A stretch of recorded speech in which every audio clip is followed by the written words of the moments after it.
അങ്ങനെ കാത്തിരിപ്പിനൊടുവിൽ ബാറോസ് എന്ന ചിത്രത്തിൻ്റെ ഒഫീഷ്യൽ OTT റിലീസ് തീയതി ഇപ്പോൾ പുറത്തുവന്നിരിക്കുകയാണ്. ആ ഒരു അപ്ഡേഷനാണ് ഇന്നൊരു വീഡിയോ ഭാഗത്ത്. വീഡിയോയിലേക്ക് വരുമ്പോൾ വീഡിയോ ലൈക്ക് ചെയ്യുക, ചാനൽ സബ്സ്ക്രൈബ് ചെയ്യുക. ജനുവരി മാസം ഇനി അങ്ങോട്ട് ധാരാളം ചിത്രങ്ങൾ OTT റിലീസ് ചെയ്യും.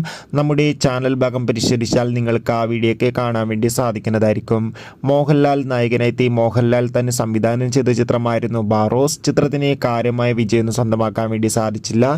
ചിത്രം തിയേറ്ററുകളിൽ വൻ ദുരന്തമായിരുന്നു. എന്നാലും എല്ലാ സിനിമാ പ്രേമികളും ഒരേപോലെ ചിത്രത്തിൻ്റെ OTT റിലീസിനായി ഏറെ ആകാംക്ഷയോടെയായിരുന്നു കാത്തിരിക്കുന്നുണ്ടായിരുന്നത്. ഫൈനലി ബാറോസ് എന്ന ചിത്രത്തിൻ്റെ OTT അവകാശങ്ങളൊക്കെ വിറ്റുപോയിരിക്കുകയാണ്.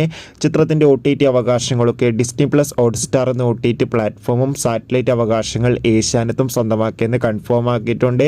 ചിത്രം ഈ വരുന്ന ജനുവരി 22 ഡിസ്നി പ്ലസ് ഹോട്ട്സ്റ്റാറിലൂടെ OTT റിലീസ് ചെയ്യും.